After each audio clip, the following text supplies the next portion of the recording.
தமிழ் உள்ளங்கள் அனைவருக்கும் இனிய வணக்கம். மிக முக்கியமான ஒரு அப்டேட்ன்னு சொல்றத விட, நீங்க செய்ய வேண்டிய விஷயங்கள். நீட் எக்ஸாம் எழுதப் போற மாணவர்கள் ரொம்ப முக்கியமா கவனிக்க வேண்டியது. ஏன்னா, நமக்கு வந்து மே 3ஆம் தேதி நீட்டுடைய எக்ஸாம் வந்து ஸ்டார்ட் ஆகப் போகுது. எல்லாருமே தயாரா இருந்துட்டு இருப்பீங்க. நெறைய ரிவிஷன் பண்ணிட்டு இருப்பீங்க, படிச்சுட்டு இருப்பீங்க. அதே நேரத்துல முன்கூட்டியே நீங்க தயார் செய்ய வேண்டிய சில முக்கியமான விஷயங்கள்லாம் இருக்கு. அது வந்து நம்ம அட்மிட் கார்டு வந்ததுக்கு அப்புறம் நான் திரும்ப ரிமைண்ட் பண்ணுவேன். அது தவிர்த்து இன்னொன்னு முக்கியமா நீங்க கவனிக்க வேண்டியது என்னன்னா, அதுவும் புதியதா எக்ஸாம் எழுதுற மாணவர்கள். ரிப்பீட்டரா இருந்தீங்கன்னா, கண்டிப்பா உங்களுக்கு தெரிஞ்சிருக்கும்.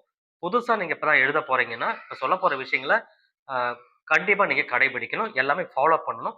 முன்கூட்டியே ஒரு நாள் நீங்க எல்லாமே தயாரா எடுத்து வச்சிருக்கணும். என்ன அப்டின்னா, உங்களுடைய டிரெஸ் கோட். டிரெஸ் கோட் வந்து ரொம்ப, ரொம்ப முக்கியமானதுங்க. டிரெஸ் கோட்ல நீங்க செய்யும் தவறு, கண்டிப்பா எக்ஸாம்ல வந்து மிகப்பெரிய ஒரு இம்பாக்ட்ட கண்டிப்பா ஏற்படுத்தும். காரணம் என்னன்னா, உங்கள அவங்க செக் பண்ற விதங்கள் இருக்குல்ல, அதுவே உங்களுக்கு மிகப்பெரிய மன வருத்தத்த கண்டிப்பா ஏற்படுத்தும். என்னடா இந்த அளவுக்குலாம் பண்றாங்களேன்னு சொல்லி, டிப்ரஷன் இதுவே உங்களுக்கு கிரியேட் ஆயிடும். அப்படி கிரியேட் ஆச்சுன்னா, நீங்க நல்லா எழுதுனா கூட, நல்லா படிச்சிருந்தா கூட, அங்க போய் உங்களால எழுத முடியாது. இத பத்தியே யோசனை கண்டிப்பா இருக்கும். அதனால டிரெஸ் கோட் ரொம்ப ரொம்ப முக்கியம். புதியதா ஃபர்ஸ்ட் டைம் எழுதப் போற மாணவர்கள் ரொம்ப முக்கியமா கவனிச்சுக்கோங்க. என்ன பொறுத்தவரைக்கும் சிம்பிளா நான் ஒரே ஒரு வார்த்தையில சொல்லணும்னா, நீங்க ஃப்ரெஷ்ஷா இப்ப தான் +2 முடிச்சுட்டு போற மாணவர்களா இருக்கிற பட்சத்துல, உங்களுடைய ஸ்கூல் யூனிஃபார்ம் போட்டுட்டு போயிடுங்க. இது எந்த பிரச்சனையும் வராது. சிம்பிளா நான் சொல்றது. இது வந்து என்னுடைய சஜஷன் தானே தவிர, கட்டாயம் கிடையாது. ரைட்டுங்களா? டிரெஸ் கோட பத்தி ஏன் நம்ம கவலைப்படணும்? இப்போ ஸ்கூல்ல படிக்கிறீங்க. ஸ்கூல்ல +2 எக்ஸாம் எழுதியிருப்பீங்க. நீங்க அங்க போய் எக்ஸாம் எழுதும்போது என்ன பண்ணியிருப்பீங்க? உங்க இஷ்டத்துக்கா டிரெஸ் போட்டு போனீங்க? நீங்க ஒரு ஸ்கூல் யூனிஃபார்ம் போட்டு போயிருப்பீங்க இல்லையா? அதே போல இங்க இந்த நீட்டோட எக்ஸாம்க்கு ஸ்கூல் யூனிஃபார்மே போட்டுட்டு போயிடுங்க. அதுனா ஒரு 2, 3 மணி நேரம் எக்ஸாம்க்கு எழுதிட்டு நீங்க நீங்க பாட்டுக்கு வரப்போறீங்க. எந்த இஷ்யூமே யாரும் உங்கள எந்த கொஸ்டினுமே கேட்க முடியாது. ரொம்ப ரொம்ப சிம்பிள். அது கேர்ல்ஸா இருந்தாலும் சரி, பாய்ஸா இருந்தாலும் சரி. இது என்னுடைய தனிப்பட்ட கருத்து. இல்ல சார் நான் வந்து அ சிவில் ட்ரெஸ்ல தான் போவேன். நான் ஸ்கூல் ட்ரெஸ்லாம் யூனிஃபார்ம்லாம் போட மாட்டேன். சிவில் ட்ரெஸ்ல போணும். அதுக்கு என்ன வழி சொல்லுங்க அப்படின்னு சொன்னீங்கன்னா, நீங்க ஆண்களா இருக்கிற பட்சத்துல, நீங்க ஹால்ஃப் ஹேண்ட் இப்ப நான் போட்டிருக்கேன் இல்லையா? கிட்டத்தட்ட இந்த மாரி ஹால்ஃப் ஹேண்ட் தான் கண்டிப்பா இருக்கணும். ஃபுல் ஹேண்ட் கண்டிப்பா போடக்கூடாது. அது டீ ஷர்ட்டா இருந்தாலும் சரி, ஷர்ட்டா இருந்தாலும் சரி, இது வந்து கேர்ல்ஸுக்கும் சரி, பாய்ஸ்க்கும் சரி 2 பேருமே ஃபுல் ஹேண்ட் கண்டிப்பா இருக்கக்கூடாது. பெரிய பெரிய பட்டன்ஸ் உங்க ஷர்ட்ல இருக்கக்கூடாது. பெரிய பெரிய பட்டன்ஸ். ஸ்டைலா வந்து இங்க ஒரு பாக்கெட், இங்க ஒரு பாக்கெட் இருக்கிற மாரி டிரெஸ்ஸஸ் இருக்கக்கூடாது. ரொம்ப சிம்பிளா இருக்கணும். சரிங்களா? அதுதான் அவங்க எதிர்பார்க்கிறது. அப்போ டீ ஷர்ட் இருக்கலாம், ஷர்ட் இருக்கலாம், பிரச்சனை கிடையாது. ஆஃப் ஹேண்ட் ரொம்ப முக்கியமா இருக்கணும். சைடுல அங்க இங்கேயும் பாக்கெட்லாம் இருக்கக்கூடாது. ஒரே ஒரு பாக்கெட் இருந்தா ஓகே தான். சார் எனக்கு இல்ல இப்ப நான் போட்டிருக்க டீ ஷர்ட்ல கூட வந்து பாக்கெட் கிடையாது. அந்த மாரி நீங்க டீ ஷர்ட் போட்டு போறது இன்னுமே பெட்டர் தான். சரிங்களா? அத யூஸ் பண்ணிக்கலாம். பேண்ட் பொறுத்தவரைக்கும் வந்து நார்மல் பேண்ட் போட்டா போதும். ஜீன்ஸ் போடலாமா சார்ன்னா, போடலாம் தப்பில்ல. ஏன் ஜீன்ஸ் போடக்கூடாதுன்னு சொல்லுவாங்க அப்டின்னா, அதுல பாக்கெட்லாம் நெறைய சைட்லலாம் வரும்ன்றதுனால தான், அது போட வேணாம்னு சொல்றாங்க. அது என்னுடைய சஜஷன் நீங்க போட்டுட்டு போய் இதெல்லாம் போடக்கூடாது. வேற போட்டுட்டு வாங்க அப்டின்னு சொல்லிட்டாங்கன்னா, அது கஷ்டமாயிடும். அதனால நார்மல் பேண்ட் உங்க யூனிஃபார்ம் பேண்ட்டா இருக்கலாம், அல்லது வேற ஏதாவது பேண்ட்டா இருந்தாலுமே அத போட்டுட்டு போயிடுங்க. சரிங்களா? செப்பல பொறுத்தவரைக்கும் normal chappal, normal sandals use பண்ணுங்க. நீங்க வந்து ரொம்ப ஸ்டைலா ஷூ கண்டிப்பா யூஸ் பண்ணக்கூடாது. சாக்ஸ் போடக்கூடாது. நார்மல் செப்பல் போட்டு போனீங்கன்னா, சாண்டல் சொல்லுவோம் இல்லையா? நார்மல் செப்பல் போட்டு போனீங்கன்னா போதுமானது. ஆண்களுக்கு பெரிய அளவுல ஒண்ணும் கிடையாது. சரி.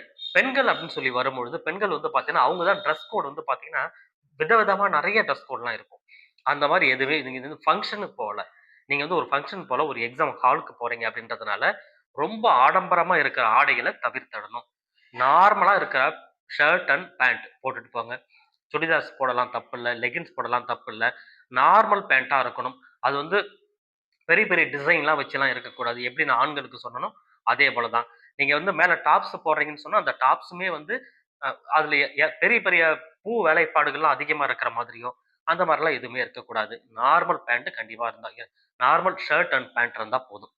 சுடிதார்ஸ் இருந்து நார்மல் சுடிதார் இருந்தாவே போதுமானது தான். அதாவது பார்த்தா ஓகே. இந்த ட்ரெஸ் ஓகேன்னு சொல்ற அளவுக்கு இருக்கணும். ரைட்டுங்களா? உங்களுக்கே டவுட் வரும் தெரியுமா? சில ட்ரெஸ்லாம் போட்டா. அந்த மாரி ட்ரெஸ் போட்டு உங்களுக்கு டவுட்டா இருந்தது. போடலாமா? வேணாமா? டவுட்டா இருந்ததுன்னா, அந்த மாரி ட்ரெஸ்ஸ தவிர்த்துடுங்க. யூஸ் பண்ணாதீங்க. ரைட்டுங்களா? நார்மல் ட்ரெஸ்ன்னா ஓகேப்பா. இது ஓகே. இதெல்லாம் யாரும் ஒண்ணும் கேட்க மாட்டாங்க. உங்களுக்கே தெரியும் இல்லையா? அந்த மாரி ட்ரெஸ்ஸ நீங்க மட்டும் போட்டுட்டு போங்க. யாரும் உங்கள எதுவும் கேட்க முடியாது. செப்பல்ஸ் அகைன் வந்து ஹை ஹீல்ஸ் போடாதீங்க.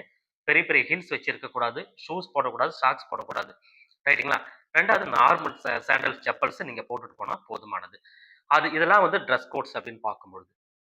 தென் வந்து பார்த்தீங்கன்னா, நீங்க இந்த பேண்ட் அ பேக் சைட்ல சடைலாம் பின்னும்போது பேண்ட்லாம் போட்டு நெறைய டைட் பண்ணி பெருசாலாம் வச்சிருப்பாங்க. அந்த மாரிலாம் எதுவுமே இருக்கக்கூடாது. ஃப்ரீ ஹேரா இருக்கிற மாரி பார்த்துக்கங்க. அததான் அவங்க எதிர்பார்ப்பாங்க. இல்லன்னா அவங்களே அவுத்து விட்டு அனுப்புவாங்க. இந்த மாரிலாம் விஷயங்கள் இருக்கு. 2வது வளையலு, தோடு, கம்மலு, மூக்குத்தி இந்த மாரி விஷயங்கள், செயின் போடுறது. இது ஆண்களா இருந்தாலும் செயின் போடுறது, இப்ப கையில காப்பு கட்டுறது, இந்த மாரிலாம் இருக்கக்கூடாது.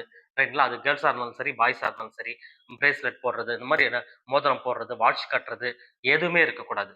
நார்மல் வாட்ச் இருக்கலாமா சார்னா, டைம்லாம் அங்கேயே இருக்கும். அவங்க டைம் கரெக்ட்டா அந்தந்த டைம்க்கு பெல் அடிப்பாங்க. ஈஸியா உங்களுக்கு தெரிஞ்சிரும். அதனால அதெல்லாம் எதுவுமே தேவையில்ல. கால்குலேட்டர் அந்த மாரி எதுவுமே யூஸ் பண்ணக்கூடாது. ஸ்டேஷனரீஸ் ஐட்டமே எதுவுமே எடுத்துட்டு போகக்கூடாது. பென் உட்பட அவங்களே தான் குடுக்குறாங்கன்னும்போது, நம்ம எதுவுமே இப்ப எடுத்து போ வேண்டிய அவசியம் இல்ல. பட் இருந்தாலும் சேஃப்டிக்கு ஒரே ஒரு பென் மட்டும் கையில வச்சுக்கோங்க. அவ்வளோதான் நான் சொல்றது. மத்தபடி வேற எதுவுமே நீங்க எடுத்துட்டு போகக்கூடாது. பிளெயினா போறீங்க, கொஸ்டின் பேப்பர் வாங்குறீங்க, அவங்க ஓஎம்ஆர் ஷீட் குடுக்குறாங்க, ஆன்ஸர் பண்றீங்க, திரும்பி அவங்ககிட்ட ஹேண்ட் ஓவர் பண்றீங்க, திருப்பி வீட்டுக்கு வந்துர்றீங்க. ரொம்ப சிம்பிள். ரைட்டுங்களா? எதுக்காக நான் சொல்றேன் திரும்ப திரும்ப அப்டின்னா, நீங்க டிரெஸ் கோட்ல செய்ற விஷயங்கள் வந்து, அ அங்க உள்ள போகும்போது, நீங்க உங்கள ட்ரெஸ்ஸ திருப்பி மாத்திட்டு வாங்க அப்டின்னு சொல்லிட்டாங்க அப்டின்னு சொன்னா, திரும்ப நீங்க வீட்டுக்கு போறதா இருந்தாலும் சரி, அல்லது வீடு ரொம்ப தூரமா இருக்கு. இப்ப கடையில போய் வாங்கணும்னாலும் சரி, இங்க டைம் ஆகும். இந்த மாரி விஷயங்கள்லாம் நடந்துரும். பேக்கப்புக்கு வேணா டவுட்டா இருந்ததுன்னா, நீங்க கார்ல வரீங்க அல்லது பைக்ல வரீங்க, உங்க பேரண்ட் வந்திருக்காங்கன்னா, பேக்கப்புக்கு ஒரு ட்ரெஸ் உங்க பைக்லயே வச்சுக்கோங்க. நீங்க ஒரு நார்மல் ட்ரெஸ்ஸ போட்டுட்டு போங்க. அது டவுட்டா இருக்கு, இல்ல இதெல்லாம் போடக்கூடாதுன்னு சொல்லிட்டாங்க, உடனே பைக்ல வந்து வேற ட்ரெஸ் மாத்திட்டு போற மாரி வச்சுக்கோங்க. அந்த மாரி இருந்தா போதுமானே தவிர, பெரும்பாலும் அந்த அந்த மாரி விஷயத்துக்கே நீங்க வரக்கூடாதுன்றது என்னுடைய ரெக்வெஸ்ட் கூட. ஸோ நார்மல் ட்ரெஸ்ஸ போட்டு போயிடுங்க. ஒன் டைம் நீங்க உள்ள போனீங்கன்னா, உள்ள போனது தான். உங்கள யாரும் எதுவும் கேட்கக்கூடாதுன்ற லெவல்ல நீங்க கண்டிப்பா இருக்கணும். ஸோ இது ரொம்ப முக்கியமானது. இன்னொரு விஷயம் என்னன்னா, இந்த மதம் சம்மந்தப்பட்ட விஷயங்கள் இருக்கு இல்லையா? இந்த மதம் சம்மந்தப்பட்ட டிரெஸ் கோட் போடுவாங்க. சில முஸ்லிம்ஸ்லாம் வந்து பார்த்தீங்கன்னா, பர்தா மாரி போடுவாங்க. சீக்கியர்கள் ஒரு மாரி போடுவாங்க. அந்த மாரி இந்த மத சார்பு உள்ள சில டிரெஸ்ஸஸ்லாம் இருக்கு. அந்த மாரி டிரெஸ்லாம் நீங்க போட்டுட்டு தான் எக்ஸாம் ஹாலுக்குள்ள போகணும் அப்படின்ற சூழ்நிலை இருக்கிற மாணவர்கள், அப்ளிகேஷன்ல முன்கூட்டியே நீங்க காஸ்மெட்டிக் டிரெஸ் அப்படின்னு சொல்லி அதில டிக் பண்ணியிருப்பீங்க.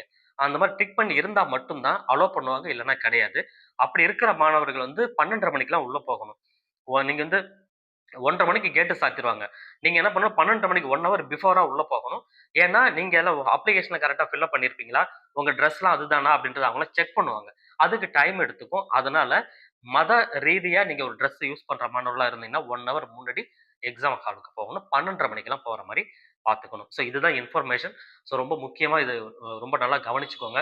நான் சொன்ன இன்ஃபர்மேஷன்ல வேற ஏதாவது சந்தேகங்கள் இருந்ததுன்னா, கமெண்ட்ல சொல்லுங்க. டீட்டெயிலா உங்களுக்கு நான் வந்து ஆன்ஸர் பண்றேன் கமெண்ட்லயே கூட. அடுத்தடுத்த வீடியோக்கள் உங்களுக்காக காத்துக்கிட்டு தொடர்ந்து சேனல சப்ஸ்கிரைப் பண்ணி சப்போர்ட் பண்ணுங்க. Thank you.